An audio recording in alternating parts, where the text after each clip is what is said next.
Olá, meus amigos, minhas amigas, a paz de Cristo, tudo bem com vocês? Espero que sim.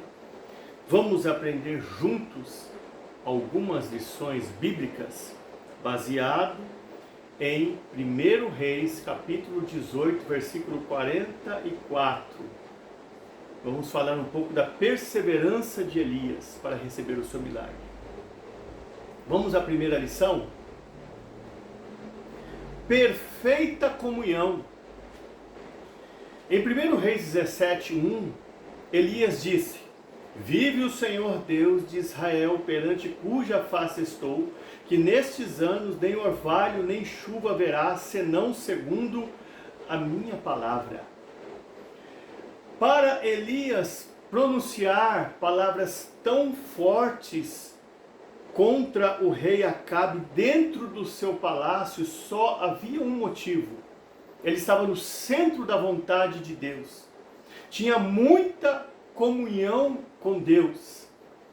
Tinha um relacionamento profundo com Deus, para que realmente ele viesse ter essa autoridade de falar isso face a face com o rei Acabe. E o que eu aprendo aqui é que se Elias, ele de alguma forma disse que estava perante a face de Deus, em Êxodo 33:18, Moisés, ele quis ver a face de Deus. Porém Deus disse para ele: Moisés, a minha face ninguém verá, porque se algum homem ver a minha face, ele morrerá. Mas eu vou te dar uma prerrogativa. Está vendo aquela penha? Tem uma fenda no meio dela. Moisés disse: sim, entra naquela fenda e eu vou passar por você, e você, Moisés, vai me ver pelas costas. E o que nós aprendemos aqui? Deus deixou o rastro, Deus deixou o caminho, Deus deixou a trilha. Observação: melhor é conhecer o caminho que nos leva a conhecer o propósito do que ter a experiência. Deu para você compreender isso? E existem muitas pessoas dentro da igreja que preferem os sinais, os prodígios, os milagres, o sobrenatural, do que conhecer o caminho que nos leva a conhecer o propósito. Eu acredito muito em sinais, prodígios, milagres, maravilhas, o sobrenatural. Eu acredito no poder de Deus. Mas eu prefiro muito mais conhecer o caminho que nos conduz a conhecer o propósito. Dá para você compreender? Então, uma outra coisa que nós aprendemos aqui com Elias é que 10% de tudo que os cristãos profetizam vem sobre a sua vida e vem para o seu ministério. Porque só foi Elias profetizar: olha, não haverá chuva nem orvalho. O que acontece? A seca se manifesta. E Deus diz para ele: Elias, se esconde no ribeiro de Querite. Aquele que estava em ascensão começa agora a ir para a decadência. O povo sai alucinadamente atrás de água, mas Acabe sai alucinadamente atrás de Elias para o matar. Sabe o que mata o crente? É a língua. É como disse um dia um pastor amigo meu, que eu acho muito engraçado. Ele dizia assim: Pastor Miguel, o que mata o crente é isso aqui, ó. E ele pegava ainda na língua. É isso aqui que mata o crente. E o que mata o crente às vezes é ele falar demais, ele ter a língua grande. Por isso que está escrito em Provérbios 18:21 que o poder da morte e da vida está na língua, e todo aquele que a ama se fartará dos seus frutos. Por isso que está escrito em Tiago 3:10 que de uma mesma boca procede bênção e maldição. Com a boca bendizemos a Deus e amaldiçoamos o homem, que é a imagem e semelhança de Deus. Mas tudo bem, se Elias falou demais, ele foi para o Querite. Querite significa poda, cortar, lapidar. E se Elias falou muito, então Deus vai cortar ele, vai lapidar, e se preciso for, vai cortar um pedaço da língua de Elias. Cuidado, crente Elias, que vive falando muito, profetizando muito, e até na carne às vezes. Porque Deus, ele pode cortar um pedaço da língua. Você quer o Carmelo? Quer o destaque do Carmelo? Então passa pelo Querite, porque crente nenhum vai chegar lá em cima do Carmelo se não passar pelo Querite, pelo ajuste de Deus, pela lapidação, pelo mover de Deus. Porque o Querite é o lugar de vitória no oculto, mas o Carmelo é o lugar da vitória em público. E quem passou pelo Querite não tem medo do Carmelo. É isso que nós aprendemos nessa primeira lição. Segunda lição: alguns moveres de Deus em nossas vidas vão acontecer logo. Porém, outros tipos de moveres de Deus em nossas vidas vão exigir de nós longanimidade.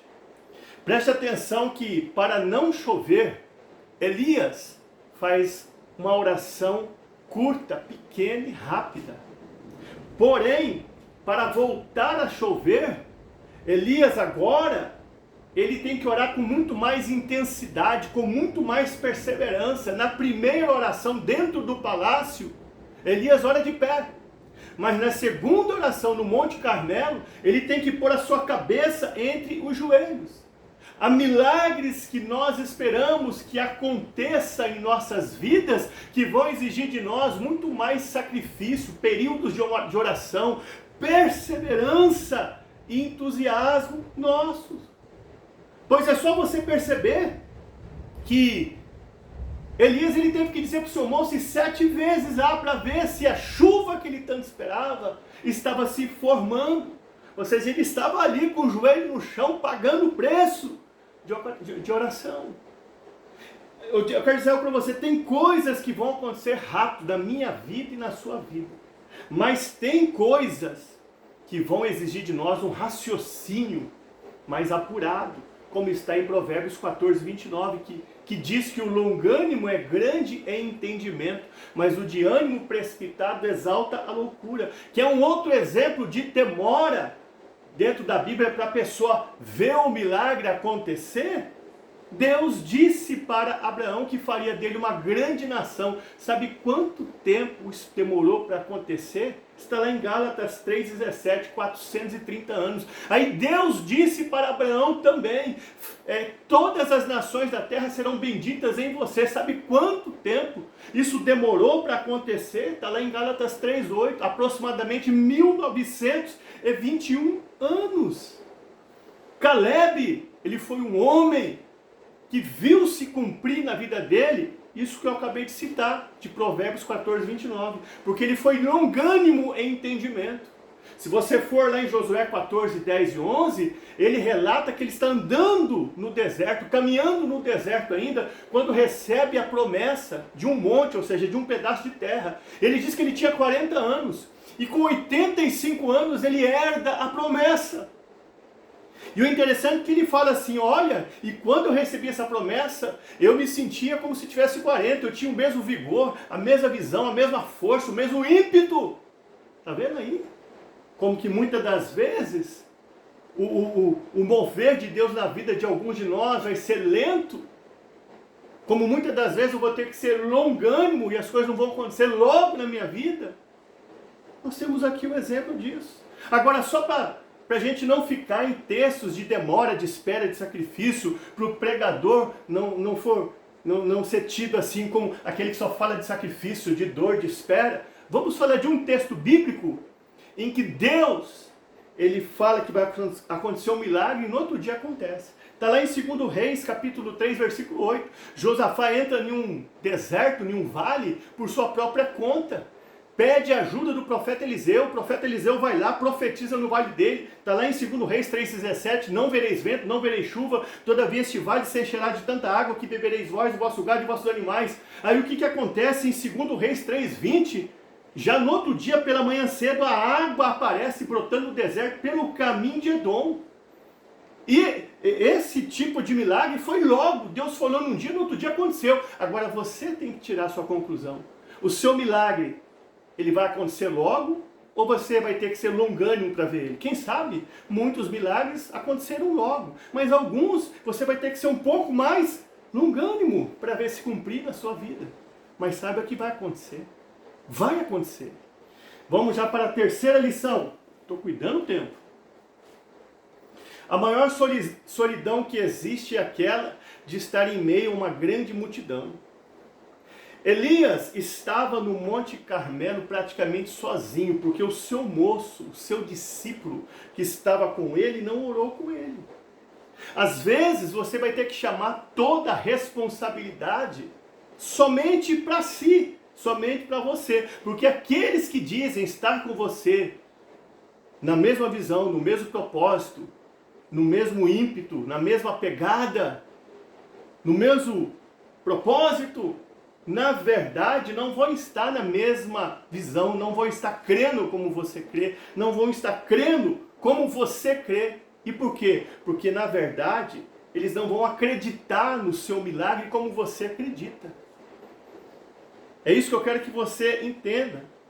Pode averiguar aí que enquanto Elias orava, o seu moço ficava indo e voltando, trazendo notícias para ele do que estava acontecendo. Se estava vendo algum mover, estava acontecendo algo diferente ali naquele lugar. Pode ver no texto, ele ficava indo para lá e para cá. Não estou vendo nada, não estou vendo acontecer nada. Olha, já fui lá e voltei, nada ainda. Ele ficava somente, desse jeito. E tem pessoas que andam com você, caminham com você, só para ver se vai acontecer algo diferente na sua vida, só para ver se vai acontecer algo diferente no teu ministério, só para ver se vai haver uma transformação, só para ver se o milagre vai acontecer, só para ver se vai haver uma explosão no seu ministério.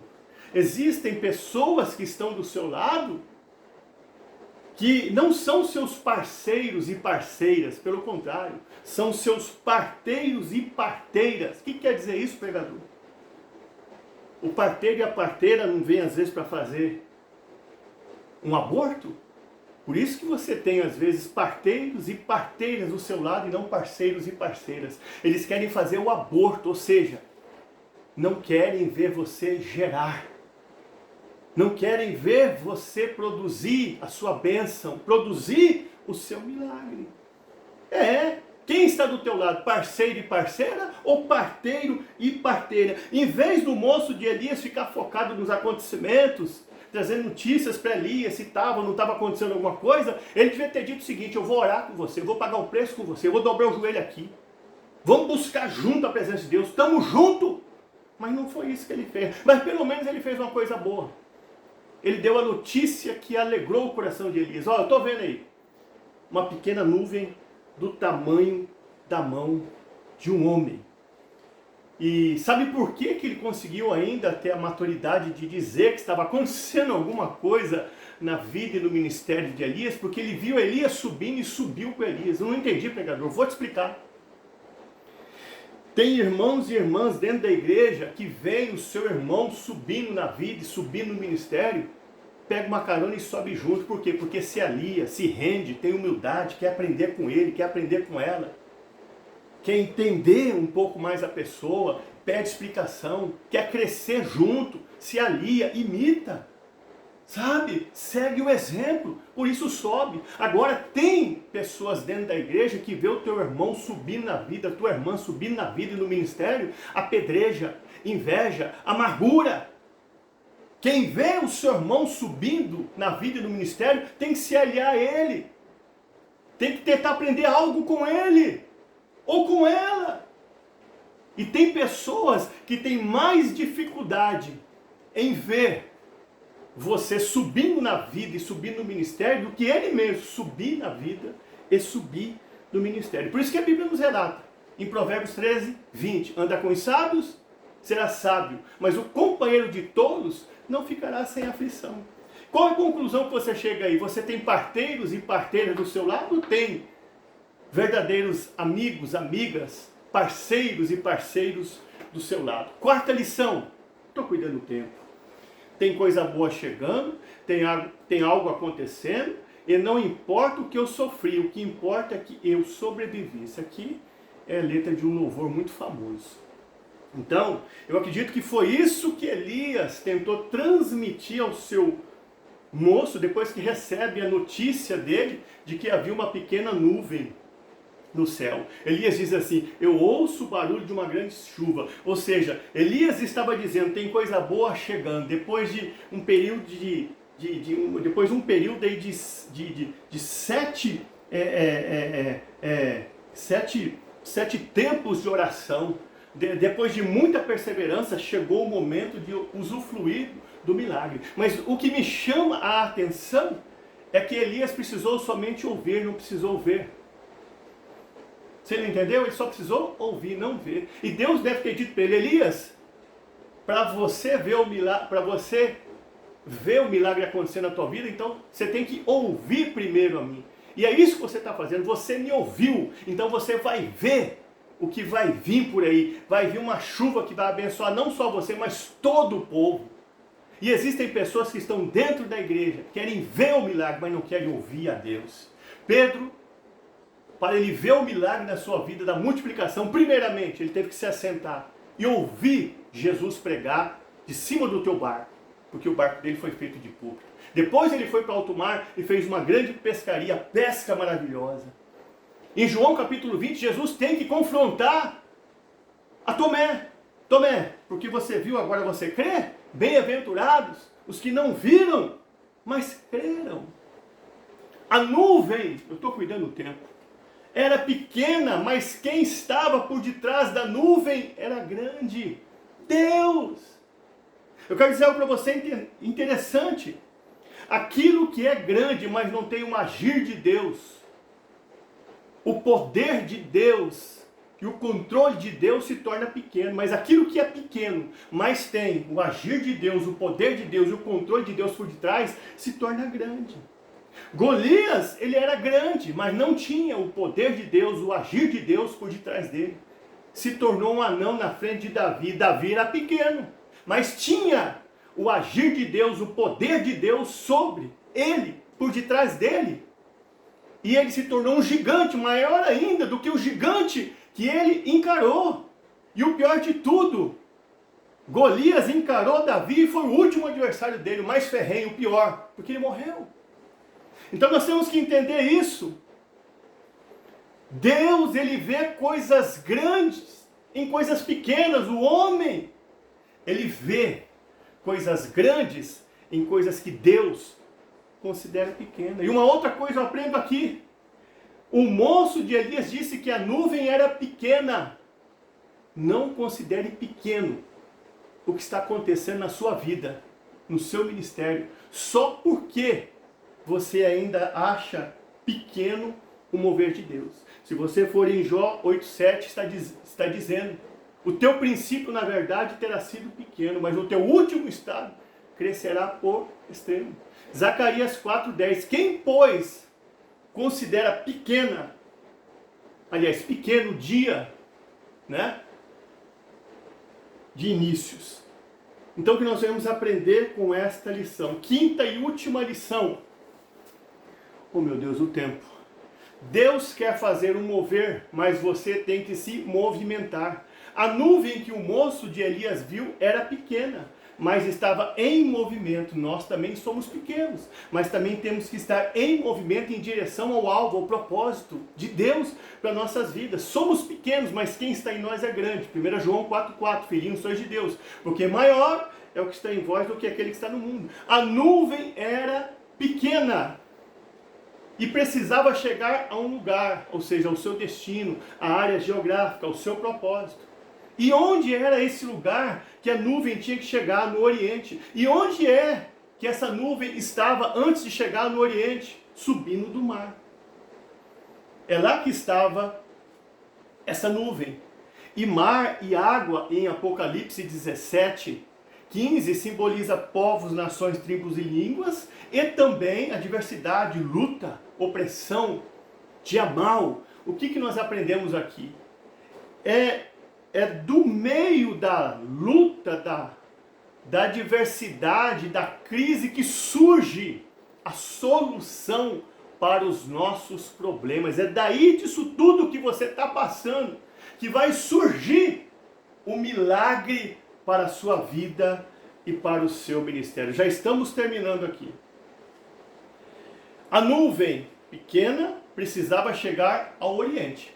Mas você já pensou, se ela continuasse parada no mesmo lugar, ali de frente para o mar, ela nunca chegaria a lugar nenhum.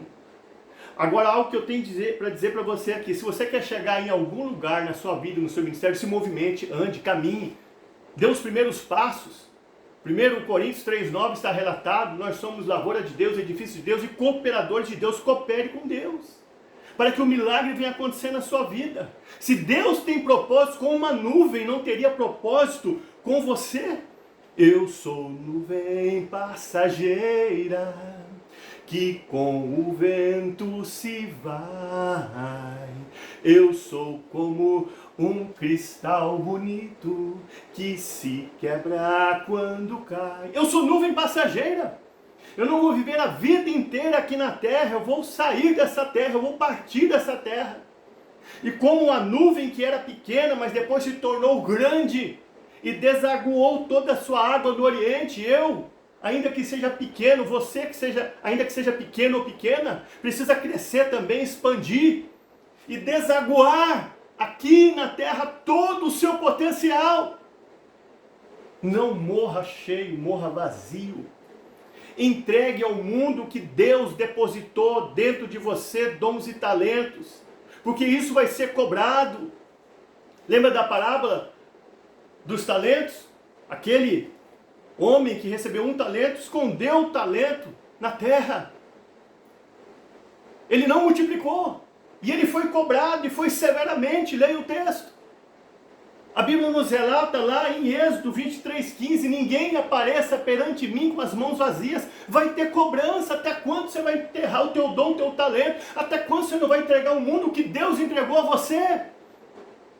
Eu quero dar um testemunho rápido de uma missionária.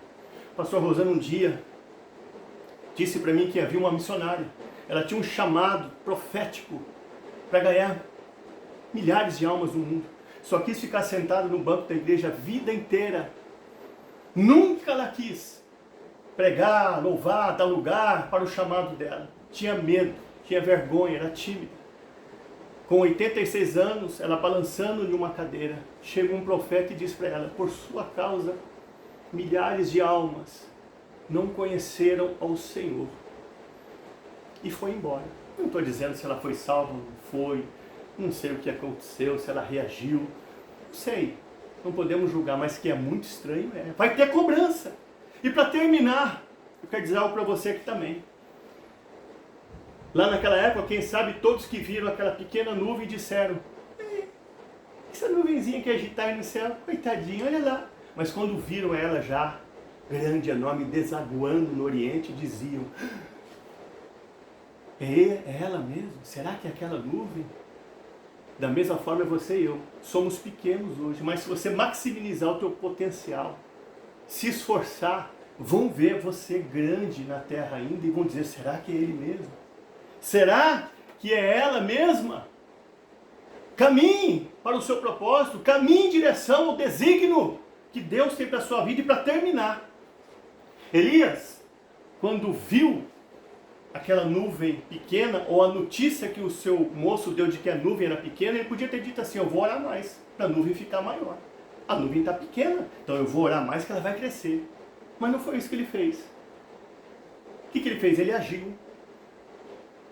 E o que ele nos ensina? Que nós precisamos, muitas das vezes, entender que existe o tempo de orar e o tempo de agir. Nós não podemos nos tornar obstáculos do nosso próprio milagre. Ele não ficou orando para a nuvem aumentar, crescer em proporção. Ele se levantou e foi agir. E eu quero dizer para você algo interessante também. A nuvem era pequena, mas estava em movimento. Ou seja, ela tinha agilidade. Entendeu? Ela tinha agilidade.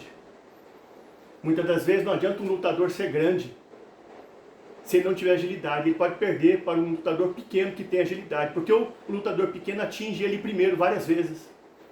O que Deus está falando para você para terminar? Você pode ser pequeno, pequena, mas se você deixar eu te treinar, você vai ficar ágil. E eu vou te levar em muitos lugares que pessoas grandes não chegaram. Que essa mensagem fique em nossos corações. Fiquem com Deus.